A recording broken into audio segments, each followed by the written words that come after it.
It was an ordinary morning, or so I thought. The sun streamed through our curtains, the smell of coffee hung in the air, and my 5-year-old daughter, Layla, was humming a song from her favorite cartoon. I smiled, thinking about how lucky I was.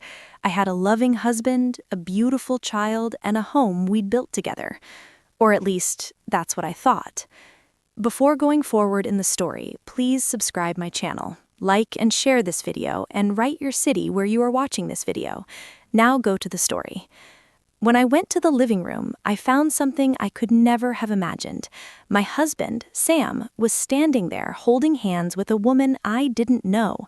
She was smiling at him, her eyes sparkling, her laughter ringing in the air like a cruel melody. My heart stopped. "Mommy, who's she?" Layla asked innocently, tugging at my sleeve. My hands trembled.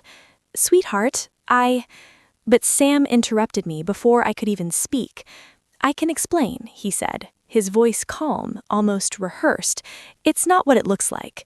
Not what it looks like? My mind raced. I had thought marriage meant trust.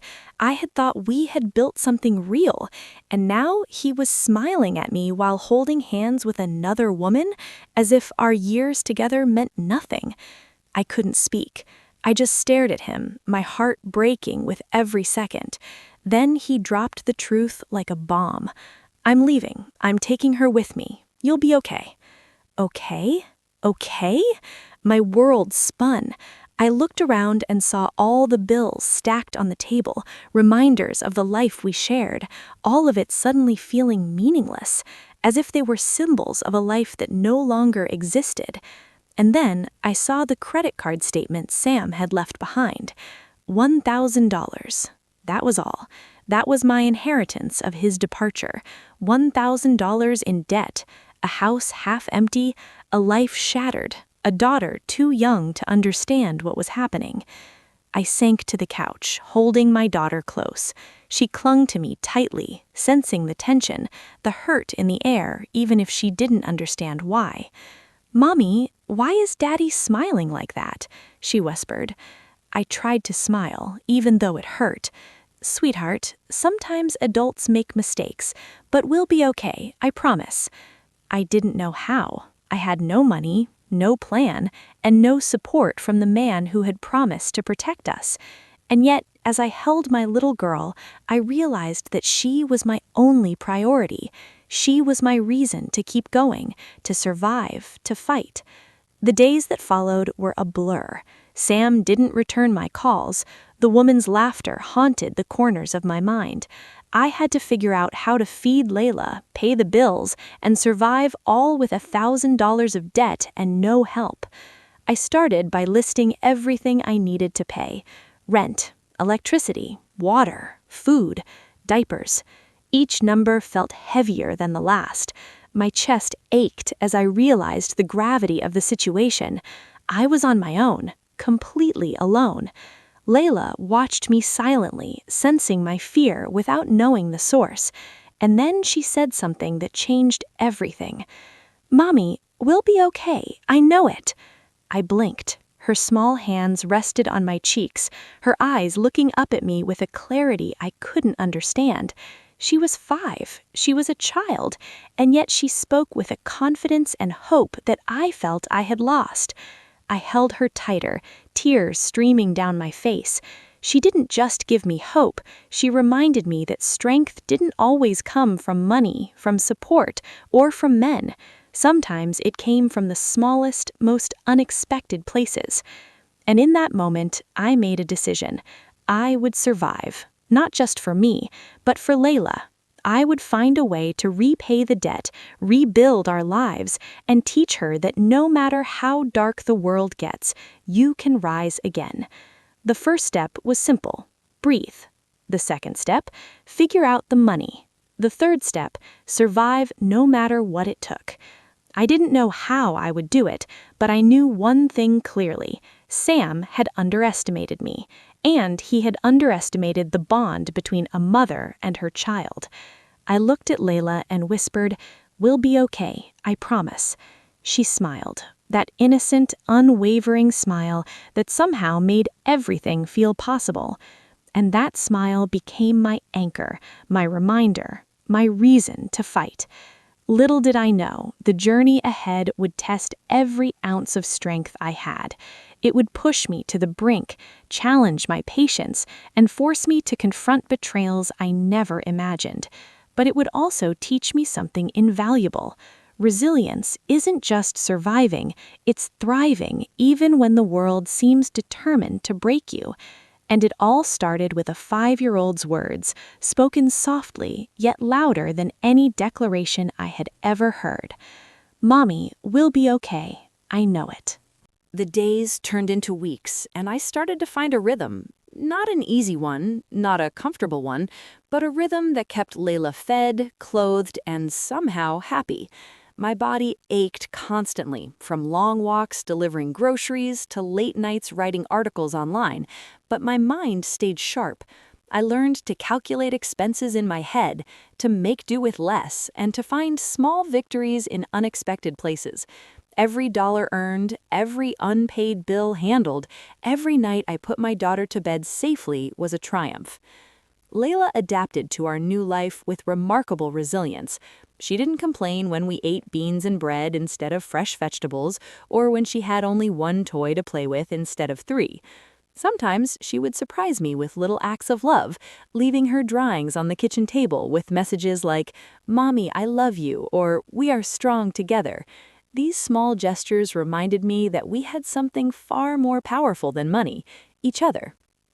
One morning, as I prepared for a day of deliveries, I looked at the kitchen table covered with bills. Rent, electricity, water, groceries, it all added up to more than my earnings for the week, but I refused to panic. I made a list, prioritized the essentials, and calculated the minimum I could spend on food while keeping enough to pay part of the debt. Layla toddled over, carrying her small backpack. "I want to help," she said. I smiled, brushing back her hair. "You're too small to help with the bills, sweetheart." She frowned, but didn't protest. Instead, she handed me a small notebook. "I can write down the money," she said, "and I can help you count it." I couldn't help but laugh. It was a tiny, foolish thing, but it reminded me again that hope sometimes comes from unexpected places. "Okay," I said, "you can help with counting." At first, the days were chaotic. Balancing deliveries, freelance writing, and taking care of Layla was exhausting. I barely had time to shower, and sleep became a luxury I couldn't afford.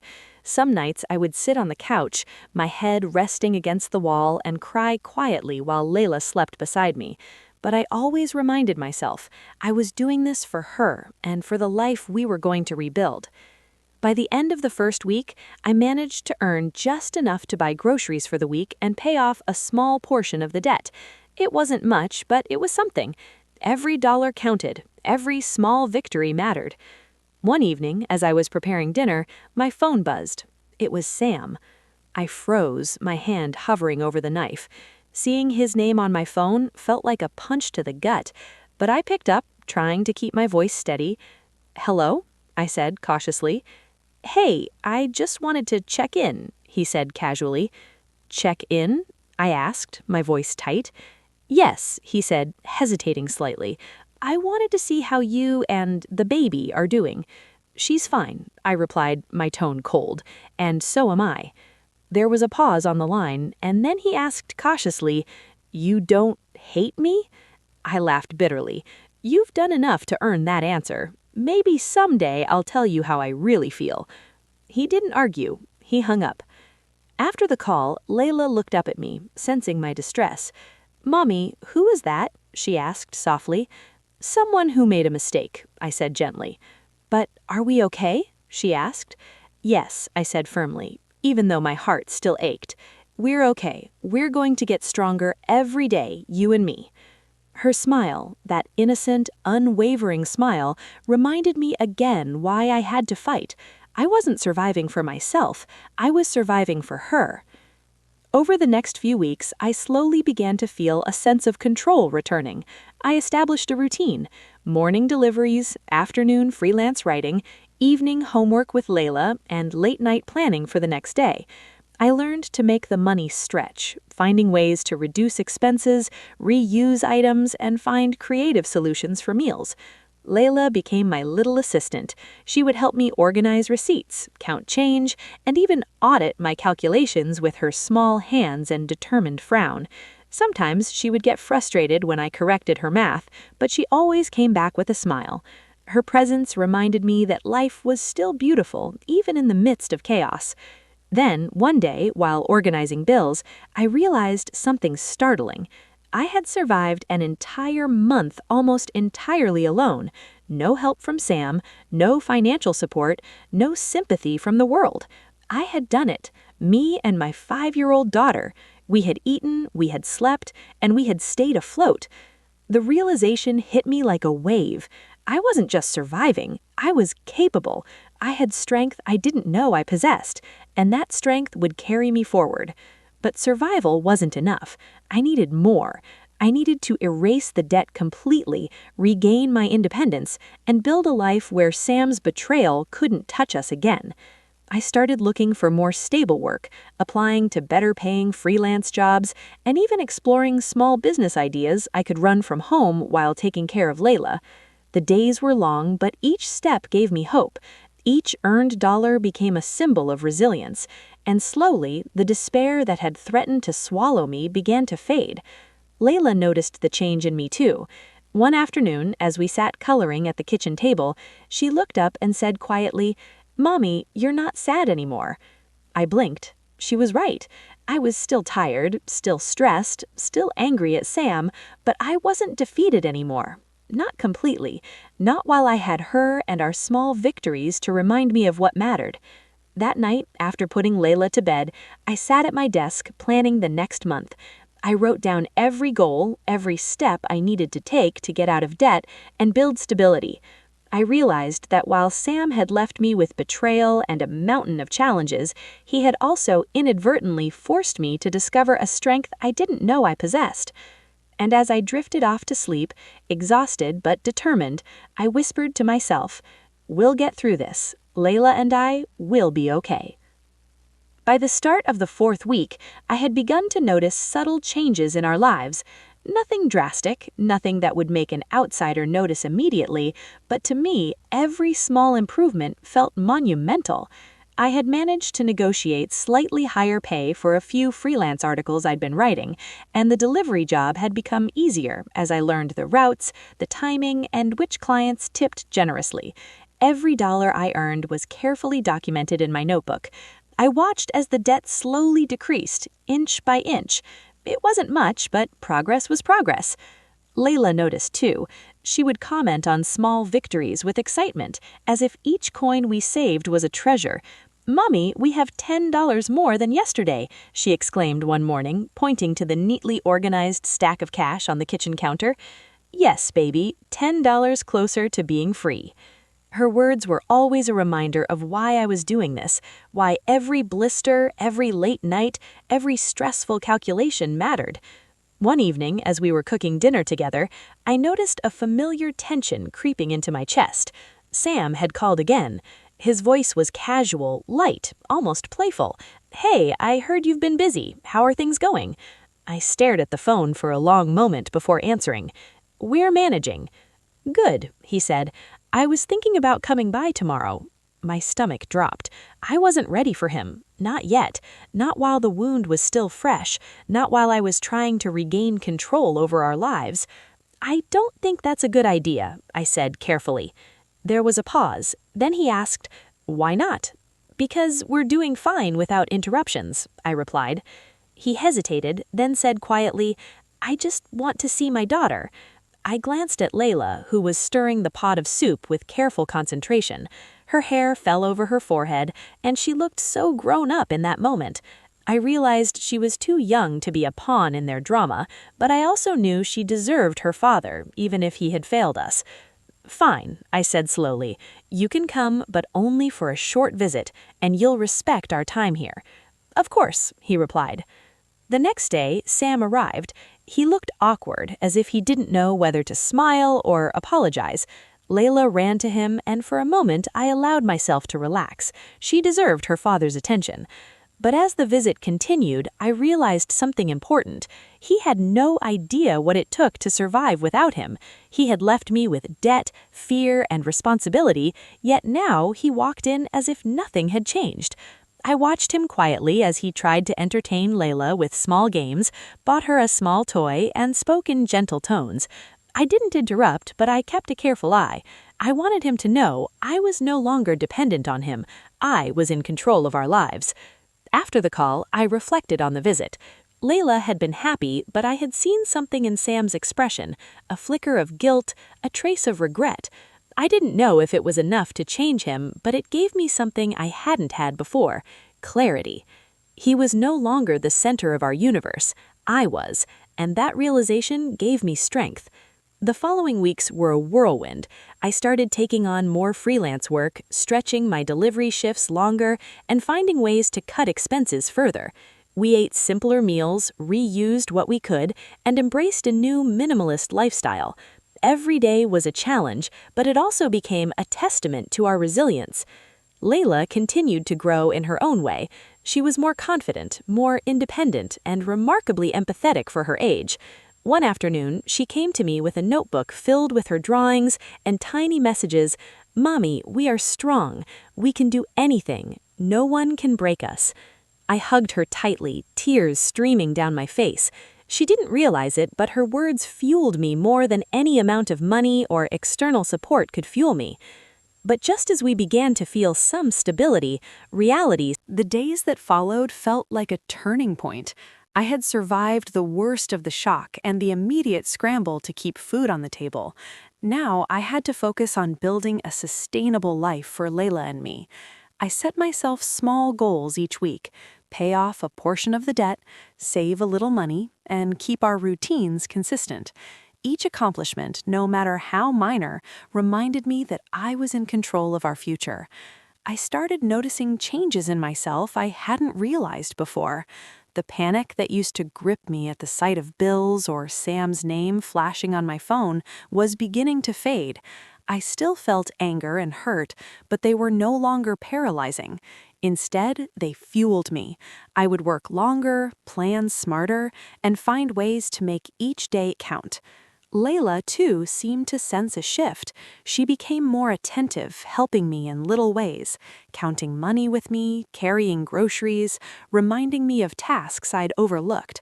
At 5 years old, she was learning lessons I wished she didn't have to, but I was proud of the compassion and responsibility she was developing. One morning, I received a call from a freelance client who wanted me to take on a larger project. The pay was higher than anything I had done so far, but it required significant time and focus. I hesitated at first, knowing it would cut into the few hours I had with Layla. But then I looked at her sleeping face that morning, imagining the security I could provide with that income. I accepted the project. It meant juggling deliveries, childcare, and writing simultaneously, but I welcomed the challenge. This wasn't just about money, it was about proving to myself that I could do more than just survive. The next few days were exhausting. I woke before sunrise, delivered groceries across town, and then spent hours writing in the small corner of our apartment that I had converted into a workspace. My hands ached from carrying heavy bags. My eyes burned from staring at screens, but I pushed through. Every completed task, every dollar earned, every small step forward was proof that I was reclaiming my life. Layla watched me work, occasionally climbing onto my lap or bringing me a glass of water. "Mommy, you're amazing," she said one afternoon, her words innocent but powerful. I felt tears prick my eyes. She had no idea how much her words meant to me. They reminded me that all the effort, all the pain, and all the exhaustion were worth it. I wasn't just fighting for survival, I was building a life for the two of us. Sam's presence, though sporadic, continued to complicate matters. He would occasionally call or send messages, trying to insert himself into our lives. Sometimes it was guilt, sometimes casual curiosity, and sometimes an attempt to control. Each interaction tested my patience and resolve. One evening, he called unexpectedly. "Hey, how are things?" he asked casually. We're fine, I said firmly. Layla's happy and I'm managing. I want to see her more, he said softly. I hesitated. I knew he had a right to his child, but I also knew I had to set boundaries. You can see her, but it has to be on my terms, not yours. We're adjusting to a new life, and I won't let her stability be compromised. There was a pause, then he muttered, All right, I understand. Even as I hung up, I felt a mixture of relief and anger. I had finally drawn a line, asserting control over our lives. It was a small victory, but a necessary one. Financially, the progress continued. I began tracking not just the debt, but our savings and expenses in a way that allowed me to see patterns. I realized that a few small changes could free up more money than I expected, buying ingredients in bulk, prioritizing deliveries that tipped well, and finding freelance clients who paid promptly. By the end of the second month, I had paid off nearly half of the original $1,000 debt. It wasn't a huge amount, but it felt monumental. Each payment symbolized more than financial relief. It was a mark of independence, strength, and resilience. Layla was a constant source of motivation. One evening, as we were coloring together, she looked up at me and said, "Mommy, we're going to be rich one day, right?" I laughed softly, shaking my head. Maybe not rich, baby, but we will be safe and happy, and that's more important than money. She nodded, seemingly satisfied with my answer. Then we'll be okay. Her words became a mantra for me. Whenever I felt tired, frustrated, or overwhelmed, I repeated them silently. We'll be okay. We'll be okay. By the third month, a sense of stability began to emerge. The debt was shrinking, our routines were functioning smoothly, and I had built a small but growing network of clients and delivery contacts. I began to feel a confidence I hadn't experienced since Sam left. For the first time in months, I looked around our apartment and felt pride rather than despair. The space was clean, organized, and filled with warmth. The drawings and notes from Layla on the fridge were constant reminders of what mattered most: our bond, our resilience, and our shared determination to thrive. I also started reflecting on my emotional growth. Sam's betrayal had hurt deeply, but it had also revealed a strength I didn't know I possessed. I was learning that resilience wasn't just enduring hardship, it was taking control, setting boundaries, and carving out a life that couldn't be dismantled by someone else's selfishness. One evening, as I tucked Layla into bed, she whispered a question that stopped me in my tracks. "Mommy, will Daddy ever come back and stay?" I held her small hand and smiled gently. "I don't know, sweetheart, but no matter what happens, we will always have each other." She nodded, her small hand clutching mine. "Then we'll be okay." And in that simple statement, I found clarity. Survival was no longer enough. I wanted to thrive.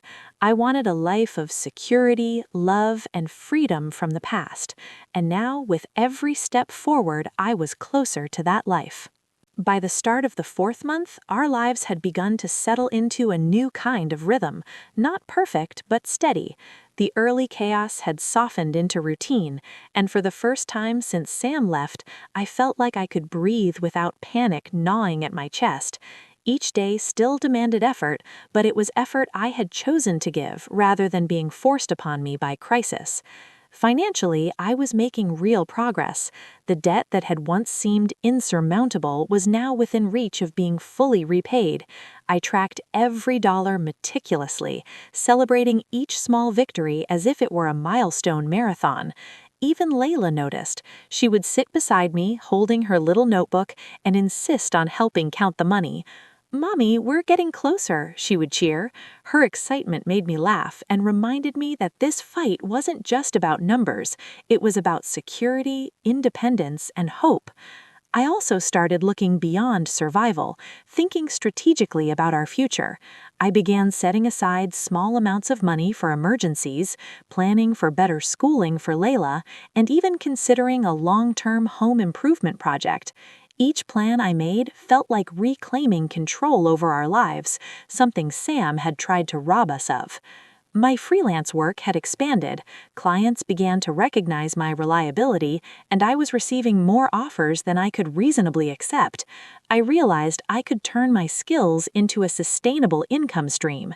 On good days, I even earned enough to cover both bills and groceries comfortably, allowing me to start saving for things that weren't immediate necessities. Layla was thriving too. The routines, while strict, gave her stability. She began expressing herself more freely, telling me stories from school, asking questions about the world, and showing an empathy that amazed me for someone her age. She had learned resilience by watching me navigate hardship, and I realized that I had become not just a parent, but a role model. One evening, she looked up at me during our homework session. "Mommy, we're so strong," she said confidently. "Yes, baby, we are strong, and we're going to keep getting stronger." Her words struck a chord deeper than anything else.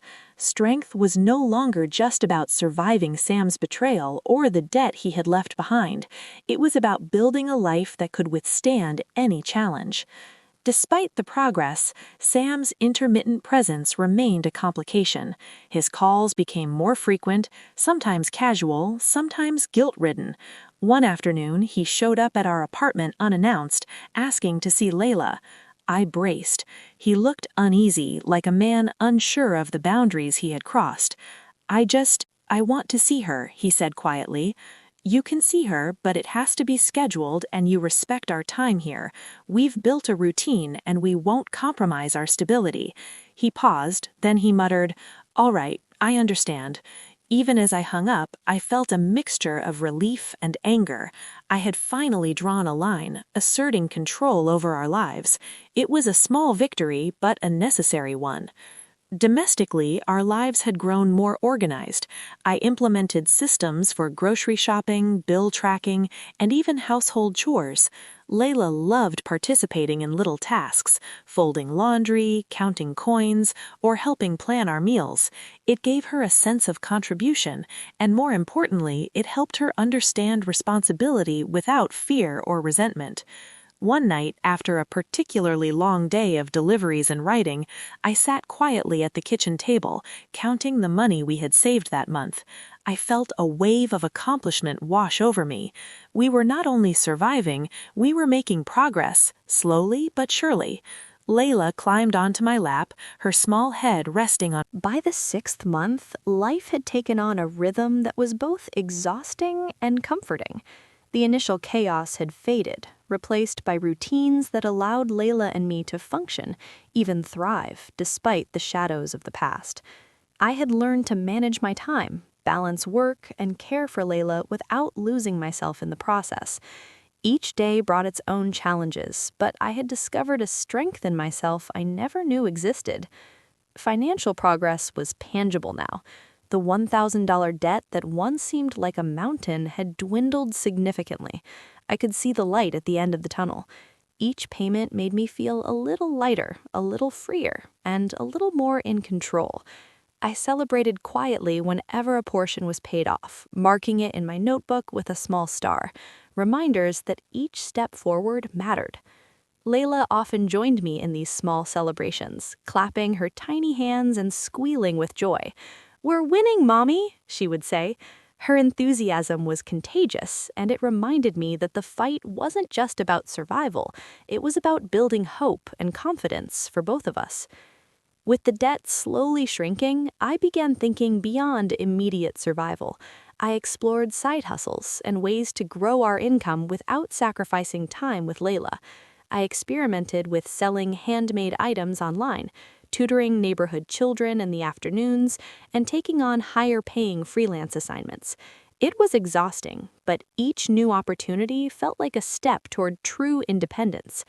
One afternoon, while preparing packages for an online order, Layla helped me seal the boxes with tape, her small hands trying their best. "Mommy, we're business partners now," she announced proudly. I laughed, pulling her into a hug. "Yes, baby, we're business partners, and we're going to make our dreams come true." Her innocence and excitement reminded me that despite the struggles, we were building something meaningful, not just paying off debt, but creating a foundation for a secure, happy life. Sam's intermittent presence continued to complicate things. He would sometimes call, asking questions about Layla or offering excuses for his absence. One day, he even suggested that we meet so he could reconnect with her. I had learned to control my emotions when dealing with him. I listened, measured my words, and asserted boundaries firmly. "You can see her," I said calmly, "but only on my terms. We are building stability here, and we will not allow you to disrupt it." He hesitated, then agreed. I hung up feeling a mix of relief and resentment. While I wanted him to be a part of Layla's life, I also recognized that our family's stability was now my responsibility alone. Emotionally, I had begun to heal in small, meaningful ways. The anger and hurt were still present, but they no longer consumed me. I had learned to channel those feelings into determination and action. I reminded myself daily that Sam's betrayal did not define me, nor did the life I could create for Layla and me. I also began to notice a quiet pride in myself. I had survived alone for months, raised a child without support, and started building financial independence. These accomplishments, small as they seemed to others, felt monumental. I realized that I had grown stronger than I ever imagined possible. Layla, sensing my newfound confidence, seemed to blossom in tandem. She became more curious, more expressive, and more confident in herself. One evening, as we were finishing dinner, she looked up at me and said, "Mommy, I think we're brave." Her words stopped me in my tracks. Brave. Yes, we were brave. We had endured betrayal, debt, and fear, and yet here we are, moving forward with courage and resilience. I hugged her tightly. "Yes, baby, we are brave, and we will continue to be brave no matter what." The months were long, but progress became undeniable. Our home, though modest, was orderly and welcoming. The kitchen table, once cluttered with unpaid bills and receipts, now held neatly stacked notebooks and organized supplies. Each small improvement in our environment reflected a broader improvement in our lives. I also began thinking about the future more strategically. I saved money with purpose, planned for Layla's schooling, and researched opportunities that could provide long-term security. The small victories were no longer just about paying off debt. They were about creating independence and freedom. One night, as I tucked Layla into bed, she whispered, "Mommy, do you think we can be happy forever?" I smiled, brushing her hair from her forehead. "Yes, baby, we can be happy. We're creating our happiness every day." Her small hand clasped mine tightly. "Then we'll be okay," she said confidently. And in that simple statement, I felt a surge of determination. Yes, we would be okay. Not just okay, but strong, secure, and happy. Sam's absence, the debt, and the challenges of the past months had forged a bond between us that nothing could break. By the 7th month, tangible results were clear. The majority of the debt was gone, our income had stabilized, and I had begun to build a small emergency fund. I even allowed myself moments of relief, realizing that the worst was behind us. Emotionally, I was stronger too. The fear and despair that had once shadowed my days had given way to clarity and determination. I had reclaimed control over my life, and the bond with Layla had grown into a deep, unshakable partnership. One evening, as we sat together coloring and planning our week, I looked at her and whispered, "We've come so far, baby, and we're going to keep going." She smiled, her eyes shining. "Yes, Mommy, we're unstoppable." Her words, so simple yet profound, became my mantra. Together, we had endured betrayal, poverty, and fear, and together we would continue to thrive, no matter what challenges came next. By the 8th month, our lives were no longer defined by survival, they were defined by progress. The constant stress of debt and betrayal had eased just enough that I could think beyond immediate needs and start planning for the future. I had learned to navigate the city for deliveries efficiently, balance freelance writing, and even schedule small breaks for myself and Layla.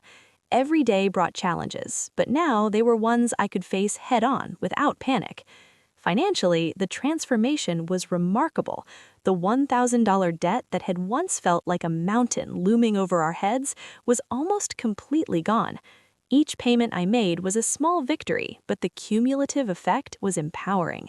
I started saving a little extra each week, planning for emergencies, and even thinking about future opportunities that would allow us more freedom. One evening, as I prepared packages for shipping, Layla helped me seal the boxes with tape, her small hands trying their best. "Mommy, we're business partners now," she declared proudly. "Yes, baby, we're business partners, and we're going to make our dreams come true." Her innocence and excitement reminded me that despite the struggles, we were building something meaningful, not just paying off debt, but creating a foundation for a secure, happy life. Sam's intermittent presence continued to complicate things. He would sometimes call, asking questions about Layla or offering excuses for his absence. One day, he even suggested that we meet so he could reconnect with her. I had learned to control my emotions when dealing with him. I listened, measured my words, and asserted boundaries firmly. "You can see her," I said calmly, "but only on my terms. We are building stability here, and we will not allow you to disrupt it." He hesitated, then agreed. I hung up feeling a mix of relief and resentment. While I wanted him to be a part of Layla's life, I also recognized that our family's stability was now my responsibility alone.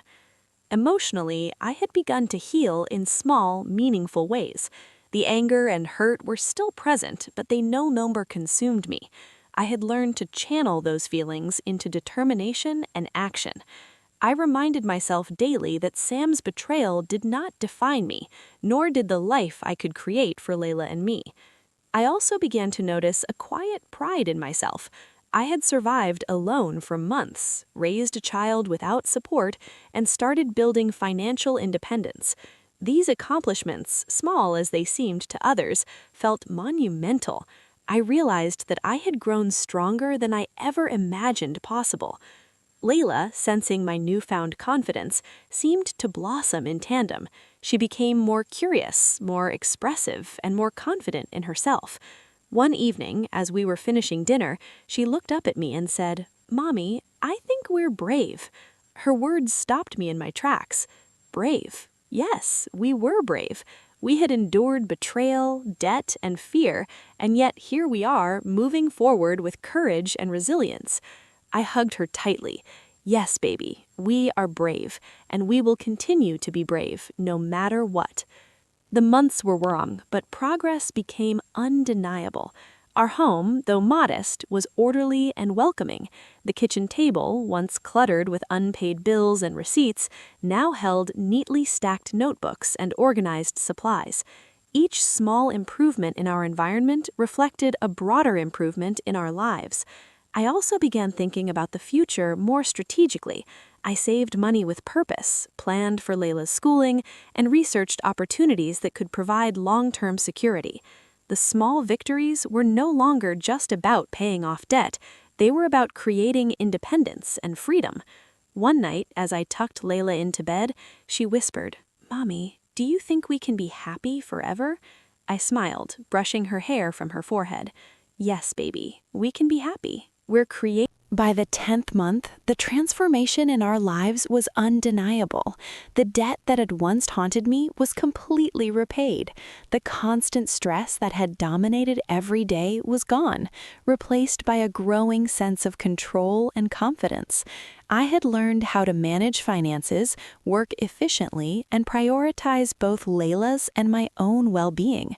We had survived betrayal, financial hardship, and emotional upheaval, and now we were thriving. Financial independence brought with it a profound sense of relief. For the first time since Sam left, I felt secure. I had multiple income streams: freelance writing, online craft sales, tutoring, and deliveries. Each one contributed to a small but steady income that allowed me to save, plan, and invest in our future. Layla noticed the changes too. One afternoon, while we were budgeting together, she exclaimed, "Mommy, we don't have any debts anymore." I smiled, feeling a surge of pride. That's right, baby. We've worked hard and now we're free. Free to make our own choices and live our lives without worry. Her excitement was infectious. I realized that the lessons of resilience, hard work, and independence were not just for me, they were being passed on to her. With our financial situation stabilized, I began thinking about long-term goals. I wanted Layla to have a secure home, opportunities for education, and a childhood filled with love and stability. I researched savings plans for her schooling, invested in basic home improvements, and even started planning small adventures to show her the world outside our apartment. These steps were more than practical, they were symbolic. Each action was a statement. We would not be defined by what Sam had taken from us. We were defining our own lives, and we were doing it on our terms. Sam's intermittent attempts to reconnect had less and less impact on me. I had grown firm in my boundaries. One afternoon, he called again, asking if he could take Layla to a park. I agreed, but only under strict conditions. You can take her, I said calmly, but it has to be for a set time and you follow the rules. I will not let our lives be disrupted. He hesitated, then reluctantly agreed. Hanging up, I felt a wave of empowerment. I was no longer reacting out of fear or uncertainty. I was in control, and that control extended to protecting Layla and the life we had built together. Emotionally, I had begun to heal fully. The anger and hurt that had consumed me were now transformed into strength, clarity, and resolve. I no longer felt powerless or betrayed. I felt capable. I had discovered a depth of resilience and courage I didn't know existed within me. Layla, too, had grown in her emotional intelligence. She noticed the little things, the way I organized our lives, how I managed challenges, and how we celebrated our victories. One evening, as we were coloring together, she said softly, "Mommy, we're unstoppable." Her words brought tears to my eyes. Yes, we were unstoppable. We had faced betrayal, financial hardship, and fear, and emerged stronger, wiser, and more united than ever. By the 11th month, the transformation was complete. I had reclaimed not only financial independence, but emotional freedom. I no longer measured myself against Sam's absence or mistakes. Instead, I measured myself against the strength, perseverance, and love I had cultivated. Layla and I had faced betrayal, debt, and hardship, and we had emerged not just surviving, but thriving. We had learned to rely on ourselves, to protect our bond, and to create a life defined by our own choices. And in that moment, I knew the truth. Nothing could ever break us. We were strong, we were capable, and together we could face any challenge that life might throw our way. The 12th month marked a turning point I had longed for since Sam left. The debt that had once haunted me was fully repaid. Our finances were stable, and I had built multiple streams of income that allowed me to breathe without constant fear of what might happen next. But more importantly, I had rebuilt my sense of self, my confidence, and my ability to provide a safe, loving life for Layla. The mornings now began with a sense of calm rather than dread. Layla would wake up, brush her hair, and hum as I prepared breakfast. We shared our meals at the table, talking, laughing, and planning our day together. The atmosphere in our home had transformed from one of tension and worry to one of warmth, stability, and love. I had learned to celebrate the small victories as much as the large ones. Every freelance payment, every delivery tip, and every extra dollar saved symbolized our independence. Each step forward was a declaration. We were no longer defined by Sam's absence or betrayal. We were defining our lives on our own terms. Sam's intermittent attempts to insert himself into our lives no longer held the same power. His calls, messages, and occasional appearances were met with firm boundaries and calm assurance. I no longer reacted with fear or panic. Instead, I responded with clarity, protecting our routines, our security, and our emotional stability. One afternoon, he showed up unexpectedly. I invited him in for a brief conversation, set the rules clearly, and ensured that any interaction would respect our boundaries. He left reluctantly, and I felt a deep sense of empowerment. I was no longer at the mercy of someone else's decisions. I was the architect of our life. The emotional healing I had achieved over the past year was profound. Anger, sadness, and betrayal had transformed into clarity, determination, and confidence. I no longer saw Sam as a source of power over me. I had reclaimed my own strength, my independence, and my right to a life defined by love, security, and choice. Layla's trust and love had been central to that transformation. Her words, actions, and faith in our bond reminded me every day why I fought so hard. She was not only my child, but my partner in building a life of resilience and joy. By the end of the year, our apartment was not just orderly, but welcoming. Our finances were secure, our routines were stable, and our bond had deepened in ways I never imagined possible. Each day was now a chance to create happiness, safety, and growth. We had gone from surviving to thriving. Every delivery, freelance project, late night, and small sacrifice had led us to a life filled with possibility. I had learned that true strength comes not from avoiding hardship, but from confronting it and rising above it. One quiet evening, as I tucked Layla into bed, she whispered, "Mommy, I love our life." I kissed her forehead, feeling tears well up. "I love it too, baby, and we made it. Together, we built this life, and nothing can take it away." She smiled, snuggling into her blanket. "Then we'll always be okay, right?" "Yes, baby, we'll always be okay. And more than okay, we'll be strong, safe, and happy too." Looking back over the past year, I realized something important. Sam's betrayal, the debt, and the challenges we faced were catalysts that revealed my resilience, courage, and love. They had tested me, but they had also taught me that I could survive, grow, and create a life of my own making. Layla and I had emerged unbreakable. We were no longer defined by what we had lost, but by what we had built: a home filled with love, a life anchored in strength, and a future full of hope. As I closed the notebook that tracked our journey, I smiled. We had fought, endured, and triumphed. The life we now lived was ours, protected, cherished, and full of promise.